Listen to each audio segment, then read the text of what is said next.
Assalamualaikum warahmatullahi wabarakatuh. Alhamdulillahi rabbil alamin. Allazi nahmaduhu wa nasta'inuhu wa nastaghfiruh. Wa na'udzu billahi min syururi anfusina wa min sayyiati a'malina. May yahdihillahu fala mudhillalah wa may yudlil falan tajida lahu waliyyan mursyida. Asyhadu an la ilaha illallah wa asyhadu anna Muhammadan abduhu wa rasuluhu la nabiyya ba'd. Allahumma fassalli wa sallim ala hadzal nabiyil karim wa ala alihi wa ashabihi ajmain. Bapak-bapak, ibu-ibu yang saya hormati serta generasi muda yang saya sayangi. Baiklah, pada kesempatan yang berbahagia ini kita masih akan tetap melanjutkan membaca buku biografi Khalifah Rasulullah SAW yang pada saat ini kita masih membacakan tentang Abu Bakar Siddiq radhiyallahu anhu. Bismillahirrahmanirrahim. Orakah tetap berpegang pada Injil yang selalu ia baca dan pelajari, dengan harapan bisa menuntun menuju agama Ibrahim, sementara Zaid bin Amir dirundung kegalauan bersama keping-keping kerinduan keimanan. Sesekali ia pergi ke padang luas Mekah dan sesekali berlindung di Ka'bah, senantiasa bermunajat kepada Rabb, "Ya Allah, andai aku tahu cara apa yang kau sukai, tentu aku beribadah kepadamu dengan cara itu, tapi aku tidak tahu." Ia tidak tahu, meskipun secara terang-terangan di hadapan sekelompok besar kaum Quraisy, ia menyatakan melepaskan diri dari agama mereka, menjauhkan diri dari berhala dan patung, menjauhi praktik mengubur anak perempuan hidup-hidup. Saat ditanya tentang Rabb yang ia sembah, ia selalu menjawab, "Aku menyembah Rabb Ibrahim." Kerinduan akan kebenaran kian menyesaki dalam rohani Abu Bakar. Secara fitrah, dahaga yang ia rasakan tak terpuaskan ketika hanya menemukan separuh jalan keluar. Mengingat segala pertanda krisis yang dialami nurani manusia di tengah-tengah kaumnya tampak begitu jelas. Ia menginginkan solusi secara keseluruhan, jalan keluar secara total dari krisis yang terjadi atas penyimpangan terhadap agama Ibrahim menuju paganisme sesat dan keliru. Jalan keluar itu adalah agama Ibrahim. Lalu siapa yang bisa menuntun kita menuju agama itu? Setumpuk kisah-kisah dusta dan kegagalan memenuhi hakikat agama ini. Bukti paling kuat adalah mereka menyembah berhala di sini Mekah, mengklaim sebagai keturunan Ibrahim. Begitu juga dengan Yahudi dan Nasrani Sam yang mereka lihat di sela perjalanan bisnis. Masing-masing mengklaim sebagai keturunan dan para pewaris Ibrahim. Meskipun banyak sekali kerancuan di antara mereka, lantas siapa kiranya yang bisa membawakan kebenaran yang nyata untuk kita? Siapa yang bisa mengembalikan Ibrahim kepada kita dan mengembalikan kita kepadanya? Siapa kiranya yang bisa menunjukkan kita kepada syariat dan manhaj yang bisa kita gunakan untuk beribadah kepada Rabb Al-Haq, juga untuk meluruskan kehidupan kita? Pikiran-pikiran cerdas silih berganti, melintas di hati nan cerdas. Abu Bakar menuturkan kata-kata Umayyah bin Abu Salt, "Tidak adakah seorang nabi dari kalangan kita lalu memberitahukan kita, ada apa setelah batas perjalanan kita berakhir? Sungguh aku berlindung kepada zat yang para jemaah haji menunaikan ibadah haji karenanya, dan mereka yang mengangkat tinggi sendi-sendi agama Allah." Perpecahan manusia dalam agama meruntuhkan pemikiran Abu Bakar. Lenyapnya kebenaran ketika orang-orang amat memerlukan dan merindukannya juga membuat Abu Bakar benar-benar merasa putus asa. Ia menatap tajam pada kaumnya dan bertanya-tanya, "Tidak adakah di antara kita yang menyatukan kita di atas kebenaran setelah menunjukkan kebenaran itu kepada kita?" Tiba-tiba ada sebuah pemandangan cemerlang yang baru ia saksikan sejak 5 tahun belakangan. Setelah kaum Quraisy merenovasi Ka'bah, mereka bermaksud mengembalikan Hajar Aswad ke tempatnya semula. Mereka terlibat pertengkaran hingga nyaris menenggelamkan seluruh kaum Quraisy dalam lautan darah. Nyaris saja terjadi peperangan lain seperti peperangan Fijar dahulu. Pemandangan ini kembali menyesaki pikiran-pikiran Abu Bakar. Saat itu seluruh keturunan Quraisy berkumpul, berubah menjadi kelompok-kelompok yang menanti penuh persaingan. Setiap kelompok bersumpah untuk mendapatkan penghormatan, mengangkat batu suci itu ke tempat semula, bukan kelompok lain. Ketika perselisihan memuncak, Umayyah bin Mughirah saat itu adalah orang Quraisy yang paling tua, menyarankan mereka untuk menunjuk seseorang yang lebih dulu datang untuk memutuskan perkara di antara mereka. Mereka menerima putusan ini. Mereka menanti sesaat dengan suasana hening mencekam. Yang terdengar saat itu hanya suara darah yang mengalir di urat leher dan urat-urat tubuh. Abu Bakar terus melamun bersama memori-memorinya dalam suasana gembira.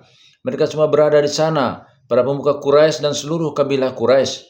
Pandangan mereka tertuju ke arah siapa yang akan datang pertama kali. Kedatangan orang inilah yang akan melerai pertikaian mereka dan menjaga darah mereka.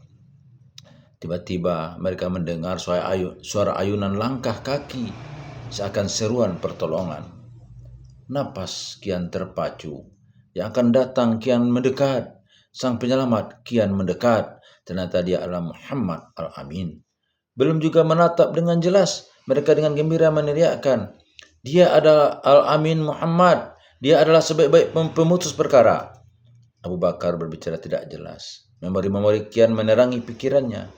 Ia pun berkata dalam hati, tepat sekali, dia adalah sebaik-baik pemutus perkara, sebaik-baik tempat untuk berlindung.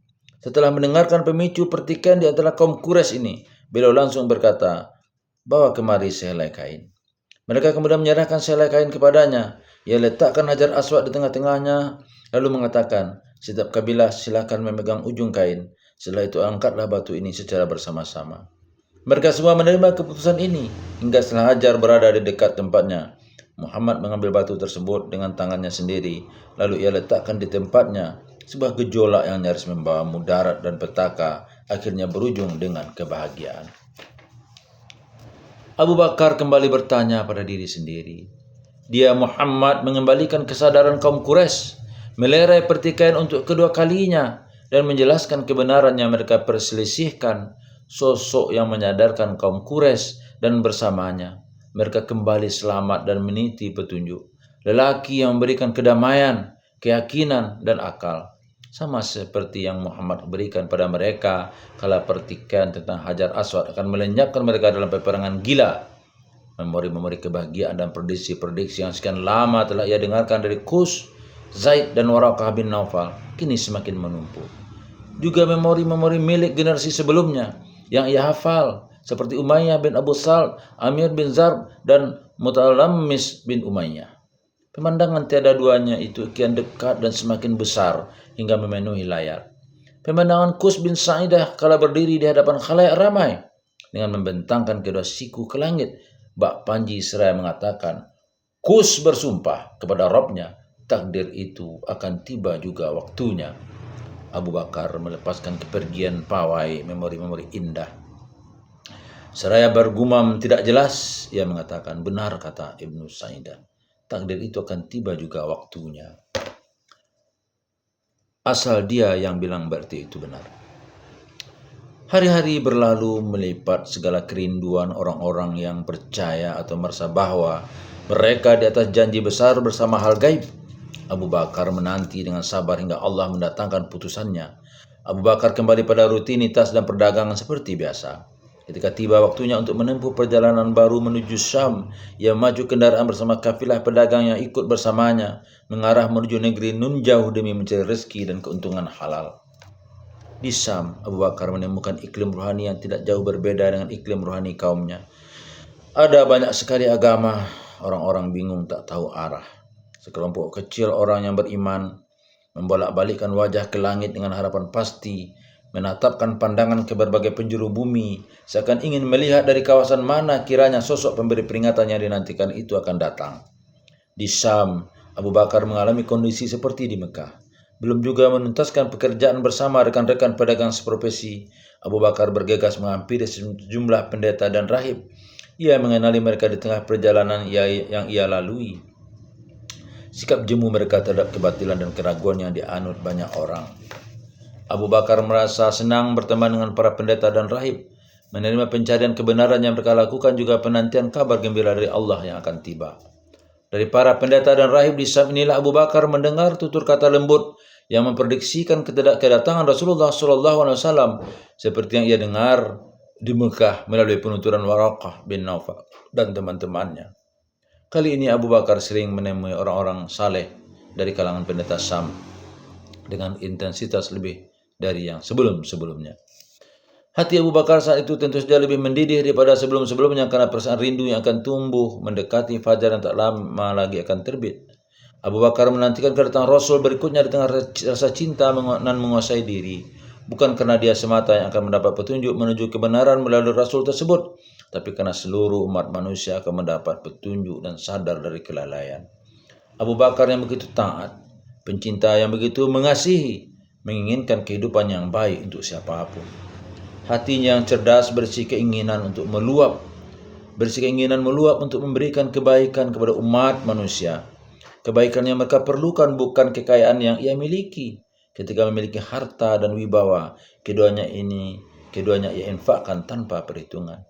Meskipun manusia tidak hanya memerlukan harta saja, juga tidak memerlukan wibawa semata. Sebelum semua itu, mereka lebih memerlukan petunjuk dan cahaya. Tetapi apa daya, ia tidak memiliki petunjuk ataupun keyakinan yang bisa ia berikan kepada umat manusia. Kendati pun ia memiliki akhlak mulia, dan dalam hal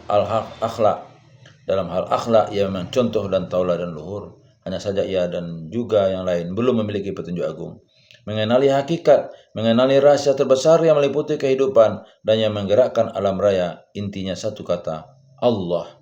Lantas manakah jalan menuju Allah? Pikiran-pikirannya semakin terang. Di bumi ini terdapat banyak sekali yang rindu untuk mengenal Allah yang maha benar.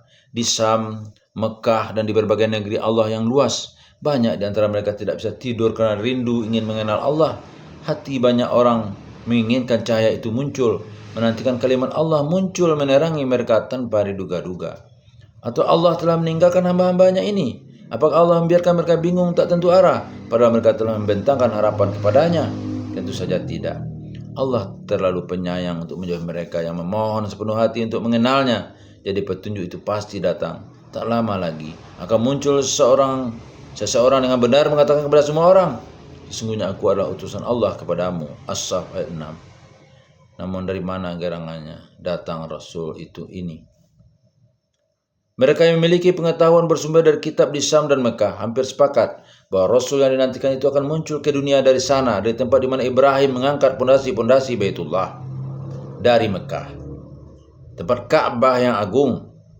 Tetapi Mekah penuh dengan para penyembah berhala, suka berjudi dan mengundi nasib, dan semua najis yang berasal dari amalan setan. Apakah memang Allah tidak menemukan selain mereka ini untuk memilih seorang di antaranya sebagai Rasulnya? Pada bumi Allah begitu luas membentang. Tapi apa salahnya? Bukankah yang dimasuki para dokter tidak lain adalah rumah orang-orang sakit? Ketika paganisme dan buas memupus seluruh harapan akan ketauhidan, bukankah suatu hikmah agung jika dari tempat yang sama muncul seorang yang mengangkat tinggi panji tauhid? Selain itu, meskipun paganisme menyebar di Mekah, namun masih ada sekelompok kaum yang memiliki warisan-warisan akhlak yang tiada bandingnya. Siapa gerangan yang bisa menyamai mereka dalam hal menjaga kehormatan, memuliakan tamu, menolong orang yang teraniaya, dan membantu orang lain yang terkena musibah? Siapa di antara seluruh umat selain mereka yang memiliki bulan-bulan suci, saat-saat pedang masuk ke dalam warangka? Siapa gerangan yang bisa menyamai mereka dalam hal menyalakan perapian tinggi menjulang sebagai petunjuk untuk para tamu?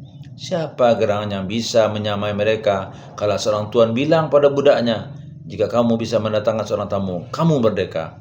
Siapa gerangan yang diberi hikmah seperti yang diberikan kepada mereka? Mereka inilah orang-orang yang melahirkan Ru'ul Qais, Zuhair bin Abi Sulma, Nabigha Az-Zibyani, Tarifah bin Abdul, Umayyah bin Abi Sal, Labid bin Rabi'ah, Ka'ab bin Zuhair, Qus bin Sa'idah, Sahban bin Wa'il. Abu Bakar terus berpikir, kelebihan dan keistimewaan kaumnya begitu menawan terlihat di hadapannya. Adakah suatu kaum yang diberikan ketulusan fitrah seperti yang diberikan kepada bangsa Arab? Mereka adalah kaum nan tulus, tidak ada ruang untuk kepalsuan dan kebohongan dalam kehidupan dan perilaku mereka. Jujur dalam segala keutamaan dan juga jujur dalam segala kerendahan mereka. Kehidupan mereka jelas sekali sejelas sepadang pasir tempat mereka tinggal. Sejenis langit yang ada di atas mereka. Karena ketulusan dan kejernihan inilah hikmah datang kepada mereka. Mereka mampu memprediksi, mempelajari bahasa diam segala sesuatu yang ada dalam kehidupan. Pikiran lurus datang silih berganti dalam hati pakar nasab Arab dan penghafal hikmah Arab. Ia seakan berbicara pada diri sendiri. Inilah Qus bin Sa'idah, inilah Warakah bin Naufal, inilah Zaid bin Amir bin Naufail. Dari mereka lahir puluhan dan puluhan lagi keturunan yang memakmurkan generasi dan masa. Mereka semua menjauhkan diri dari penyembahan berhala, melepaskan diri dari agama dan apa yang disembah kaum mereka. Mereka berinteraksi dengan agama Ibrahim. senantiasa menatap ke langit, menantikan kalimat Allah, dan mereka semua berharap menjadi nabi yang dinantikan itu. Namun demikian, tak seorang pun di antara mereka itu ini mengaku sebagai nabi. Mereka punya keimanan, kebersihan, dan perilaku baik. Kepercayaan orang buat siapapun membenarkan mereka itu. Andai saja di antara mereka ini mengaku nabi dan mengatakan aku utusan dari sisi Allah, tentu mereka yang menjauhkan diri dari penyembahan berhala akan segera mengikuti. Lantas kenapa tak seorang pun di antara mereka ini mengaku nabi? Karena mereka jujur, benar. Kejujuran dan transparansi adalah keistimewaan kaum kita yang paling besar. Seorang Arab menahan diri untuk berkata dusta terhadap untanya. Sedang menahan dahaga yang amat berat, ia berkata pada untanya, aku ingin memberimu minum agar kau tenang. Namun aib orang-orang yang berdusta menghalangiku untuk itu. Apakah orang Arab kebanyakan bisa malu berdusta pada untanya? Kemudian orang-orang lurus lagi suci tersebut lancang berdusta kepada Allah. Untuk itu kita adalah orang-orang yang memiliki kejujuran besar. Nabi tidak lain adalah seorang yang jujur. Kenapa prediksi-prediksi ini tak juga terlihat benar? Prediksi-prediksi yang nyaris menyepakati bahwa Nabi yang akan datang akan muncul dari lingkungan Ka'bah, Baitullah nan agung. Inilah pertanyaan-pertanyaan datang dan pergi dalam hati dan pikiran Abu Bakar. Setelah menuntaskan seluruh pekerjaan di Syam, Abu Bakar bersiap-siap untuk kembali ke kampung halaman. Beberapa hari menjelang kepulangannya, ia bermimpi. Ia mimpi bulan meninggalkan tempatnya untuk menuju ufuk paling tinggi, lalu turun ke Makkah. Bulan kemudian terpecah menjadi beberapa bagian yang menyebar ke seluruh rumah-rumah di Makkah. Kemudian pecahan-pecahan ini menyatu kembali. Selanjutnya bulan kembali ke wujud semula dan berada di pangkuan Abu Bakar. Abu Bakar bangun dan mimpi ini benar-benar menguasai kesadarannya. Ia bergegas menemui salah seorang pendeta yang sudah ia kenal dan mengadakan hubungan-hubungan spiritual dengan mereka yang amat membahagiakan Abu Bakar. Abu Bakar menceritakan perihal mimpinya itu, lalu si rahib saleh menganggukkan kepala dan berkata kepada Abu Bakar, hari-harinya sudah tiba. Abu Bakar lantas bertanya, siapa yang kau maksudkan? Nabi yang kita nantikankah? Ya, jawab si rahib. Dan kamu akan beriman bersamanya, kamu akan menjadi orang paling bahagia mendapatkannya. Mimpi Abu Bakar ini bukan sekadar bunga tidur, bukan sekadar ungkapan kerinduan yang tersembunyi dalam alam bawah sadar semata, tetapi mimpi ini merupakan pertanda akan hakikat kokoh dan kuat yang mendiktekan keyakinan tak tergoyahkan kepada orang yang memimpikannya. Keyakinan bahwa umat manusia memerlukan kehadiran seorang Rasul dan kepastian kedatangan Rasul tersebut. Mimpi ini merupakan kabar gembira sebagai pendahulu keyakinan Abu Bakar. Penghormatan alam gaib untuk rohnya yang amat menantikan kebenaran dan keimanannya yang sangat merindukan kebenaran. Keyakinan itu adalah ketika Allah memilih Muhammad SAW untuk mengemban risalah. Ketika Abu Bakar segera beriman kepada beliau dan bersama beliau, ini tidak ia lakukan lantaran mimpi, tapi karena ia pernah memimpikan sesuatu, memiliki pandangan akal, logika, dan mata hati yang muncul karena perenungan yang mendalam. Terus mendengarkan hikmah hingga Allah memilih Abu Bakar dan memberinya hidayah. Setelah pagi tiba, Abu Bakar menunggang kendaraan bersama kafilah dagang untuk kembali ke Mekah. Unta-unta berjalan dengan cepat karena riang gembira seakan itu hari raya. Angin sepoi-sepoi berhembus, menerbangkan aroma wangi taman-taman Syam hingga menerpa kafilah. Seakan-akan sebuah salam perpisahan dari negeri indah yang baru saja mereka tinggalkan. Beberapa saat yang lalu, kerinduan memainkan dawai-dawai hati nan merindu. Hingga setiap bagian tubuh bernyanyi, kafilah pun berpacu dengan kerinduan. Suara sang penuntun kafilah terdengar keras melantunkan kasidah. Aku akan menciduk sedikit air dari tungku untuk tetanggaku. Adakah agama ketika segala persoalan terpecah belah? Ketika kau tidak menyertai temanmu untuk urusan kecil, maka kau tidak akan menyertainya dalam kemuliaan. Pelantun lain menyahut seperti berlomba. Wahai putri Abdullah putri Malik, wahai putri pemilik 2 selimut, kuda dan bunga mawar, jika kau mempersiapkan perbekalan, maka cirilah perbekalan itu. Jangan hanya 1 takaran, karena bukan hanya aku saja yang akan memakannya. Wahai teman seperjalanan ataupun tetangga rumah, aku ini takut tutur kata yang mencelaku sepeninggalku nanti. Aku ini adalah hamba seorang tamu selama ia tinggal di tempatku. Yang aku miliki hanyalah ciri seorang hamba sahaya itu. Sautan kasidah yang indah ini membuyarkan lamunan Abu Bakar yang hanyut dalam diamnya. Kelebihan-kelebihannya yang dimiliki kaumnya sekali lagi terbayang dalam pikirannya. Mereka menganggap aib jika seseorang makan sendiri tanpa memberikan bagian-bagian yang baik untuk tamu yang ikut makan bersama mereka. Saat-saat kafilah ini terdengar lantang dan kasidah-kasidah mereka bersaut-sautan. Kedua lengan Abu Bakar terangkat ke langit. Bak sebuah panji ia berkata dengan nada tinggi, siapa di antara kalian yang bisa menuturkan kasidah Umayyah bin Abu Sal untuk kami? Suara dari ujung kafilah menyahut, kata-kata yang mana kau inginkan wahai pakar nasab Arab? Aku ini hafal banyak sekali kata-kata Umayyah. Abu Bakar menyahut, tidak adakah seorang nabi? Orang tersebut kemudian menyandukan kasidah Umayyah dengan suara tinggi. Tidak adakah seorang nabi dari kalangan kita lalu memberitahukan kita ada apa setelah batas perjalanan kita berakhir? Kami tahu andai saja ilmu itu bermanfaat untuk kami, tentu yang terakhir di antara kami bertemu dengan orang-orang terdahulu. Aku merasa heran dan kematian itu tidaklah mengherankan. Kenapa orang-orang yang masih hidup di antara kita menangisi yang telah tiada? Unta-unta kian merindu, mabuk cinta bersama para penuntun kafilah, hingga melompat-lompat memotong jarak perjalanan. Hati para musafir pun bergerak karena cinta, cita, dan harapan. Siapa yang menatap wajah Abu Bakar yang saat itu yang membuat terang di bawah cahaya hikmah? Pasti melihat air mata kerinduan menetes bercahaya di kedua pipi bak biji-biji mutiara.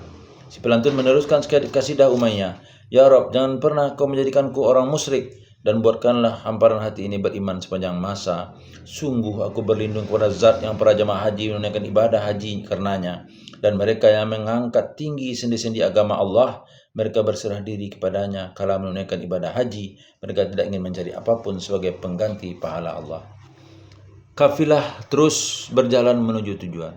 Bermalam kala malam datang menyelimuti, lalu berangkat kala suasana terik menyapa. Waktu berlalu cukup lama sejak mereka pergi meninggalkan Mekah menuju Syam.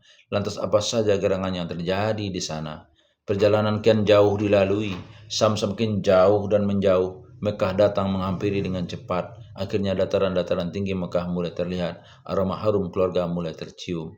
Di sana di dataran-dataran tinggi itu, sejumlah orang menanti. Mereka melihat kafilah datang dari puncak gunung. Mereka kemudian memanggil dan berkumpul untuk menyambut kedatangan kafilah. Semakin kafilah mendekati orang-orang yang menanti, terdengar banyak sekali suara hiruk pikuk. Duhai, apa kiranya yang telah terjadi? Yang datang dan yang menyambut bertemu, saling berpelukan dalam cinta kasih. Saat itu suara-suara itu kembali terdengar keras menyampaikan berita-berita aneh. Tahukah kalian, sejak kalian pergi orang-orang Quraisy tidak pernah tidur malam. Aduh, kaum Quraisy memangnya ada apa? Muhammad telah meletakkan bara api di hidung mereka. Bara api? Bagaimana? Apa yang terjadi? Dia bilang bahwa Allah mengutusnya agar kita hanya menyembahnya semata dan supaya kita tinggalkan tuhan-tuhan sembahan kita. Seseorang di antara mereka yang suka bercanda menyahut, biarkan saja dia menghancurkan tuhan-tuhan sembahan kita. Tuhan mereka tetap menyertai kita makan roti kuah dan minum susu. Suara-suara kian bercampur di tengah kegaduhan. Salah seorang penyabar kemudian mendekati Abu Bakar lalu menuturkan berita yang sebenarnya dengan tenang. Abu Bakar lantas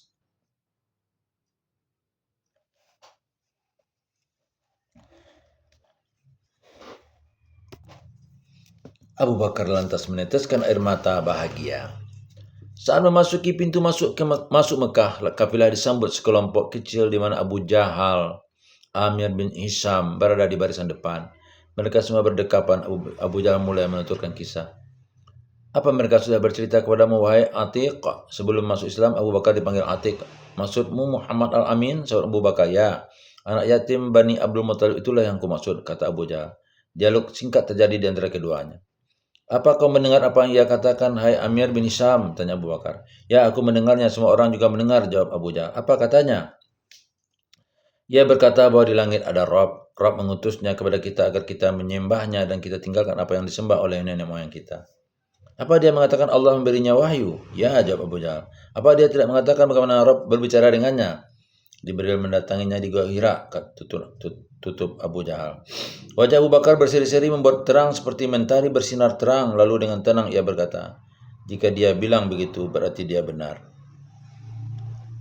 Bumi terasa berputar. Abu Jahal melangkah dengan bimbang. Tubuhnya yang ditopang kedua betis yang lemah itu seperti jatuh. Kata-kata Abu Bakar ini tersebar dari mulut ke mulut menggema seperti dengungan lebah.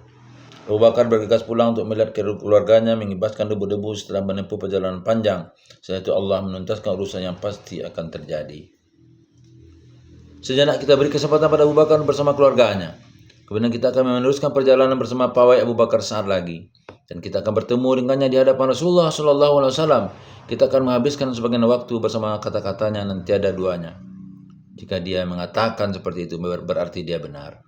Ya, kata-kata yang terpercaya dan bersinar terang inilah yang akan membentuk sikapnya sepanjang hidup selanjutnya dan menjadikannya sebagai guru bagi umat manusia dalam seni keimanan. Coba perhatikan lagi.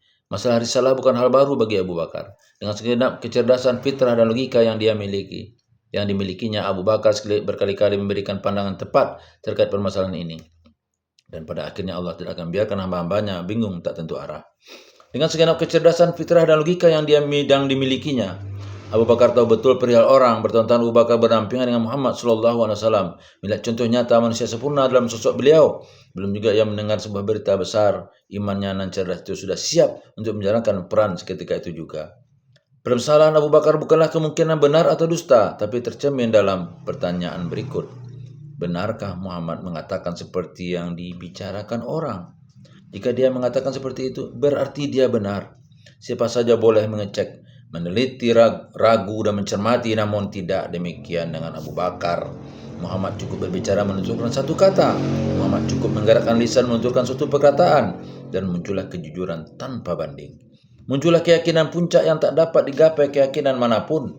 Inilah kepercayaan dengan segenap kekuatannya. Kepercayaan tidak diberikan begitu saja, tapi benang-benangnya yang kuat telah dirajut satu demi satu dari setiap pemberitaan benar yang ia dengar, dari setiap penuturan lurus yang ia ketahui, juga dari pengalaman yang tak pernah berdusta, melalui kejujuran Muhammad, keagungan kehidupan suci yang dijalani Muslim Sallallahu Alaihi Wasallam yang ia lihat.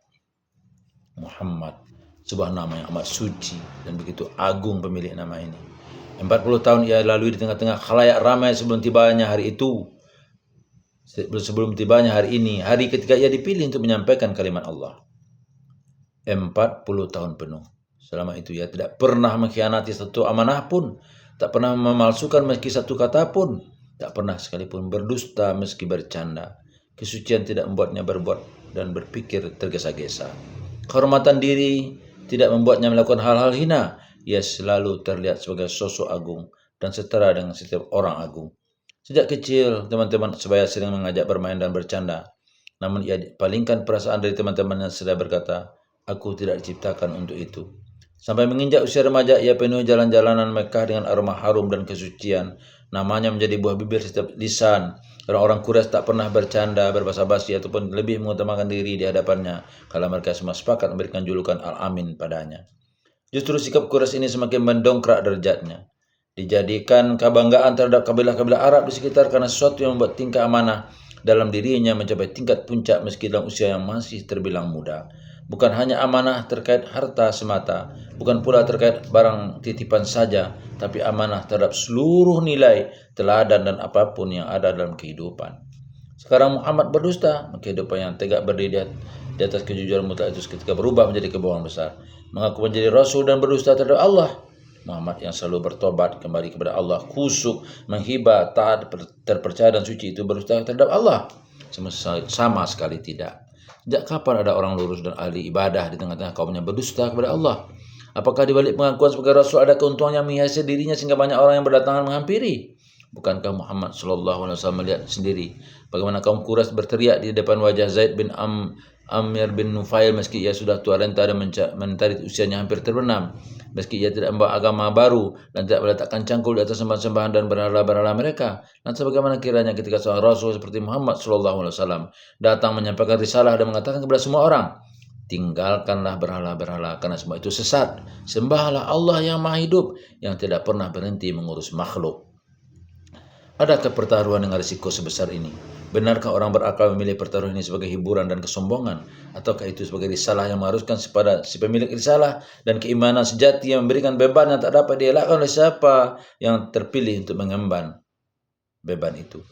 Muhammad SAW adalah contoh paling menawan bagi siapapun yang diberi kesehatan akal, akhlak, dan nurani oleh Allah. Ia tak pernah dicurigai sekalipun. Orang-orang lurus dan bijak sejak dulu kala sudah memprediksikan seorang nabi akan muncul. Kemana Abu Bakar melangkah? Orang-orang selalu menginginkan seseorang yang memberikan petunjuk, memerlukan seorang utusan dari sisi Allah yang menyampaikan kalimatnya kepada mereka dan mengangkat panjinya di tengah-tengah barisan mereka. Apakah ketika Rasul itu datang tentu lantas diingkari? Muhammad maksudnya. Tentu tidak. Jika dia mengatakan seperti itu berarti dia benar. Inilah logika iman dalam hati seorang yang lurus, Abu Bakar, yang menggosok-gosokkan kedua telapak tangan karena gembira dan untuk kali terakhir menuturkan kata-kata Umayyah bin Abi Sal, tidak adakah seorang nabi di antara kita? Lalu mengabarkan kepada kita, ya untuk kali terakhir, karena sejak ia bertemu Muhammad, ia tak akan pernah lagi menuturkan selain berharap. Tidak adakah seorang nabi di antara kita? Lalu mengabarkan kepada kita, karena Nabi SAW sudah datang. Kabar gembira itu sudah tiba, semboyan dan yel abadinya adalah jika dia mengatakan seperti itu berarti dia benar. Ia akan mengucapkan kata-kata ini setiap kali Muhammad menyampaikan satu ayat. Ia akan mengucapkan kata-kata ini setiap kali fitnah mengguncang datang menerpa.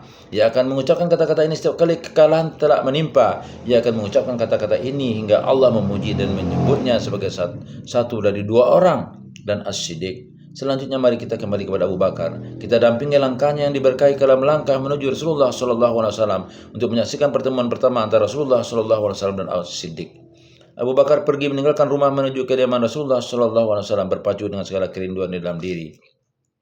Rasulullah SAW tinggal bersama istri beliau, Khadijah. Khadijah manusia pertama yang masuk Islam bersama beliau dan beriman kepada beliau. Ia juga sudah lama mendengarkan bacaan kerinduan akan kehadiran seorang nabi berikutnya melalui seorang kerabat bernama Waraqah bin Naufal.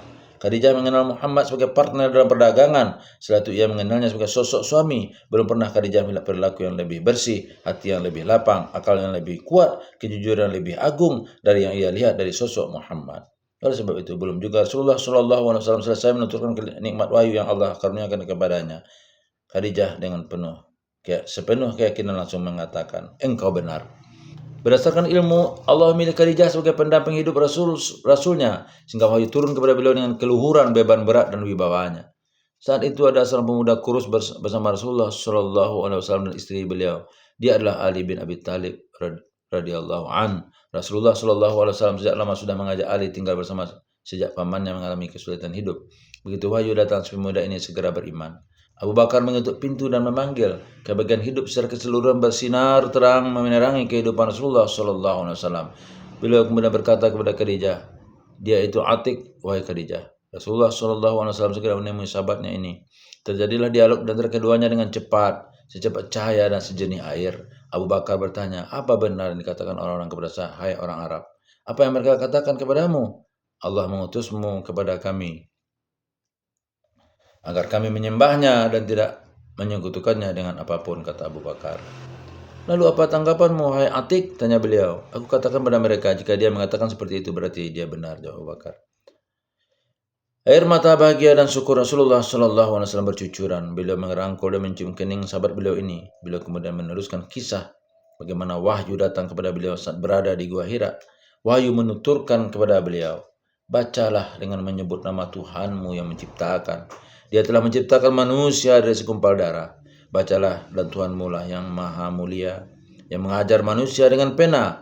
Dia mengajarkan manusia apa yang tidak diketahuinya.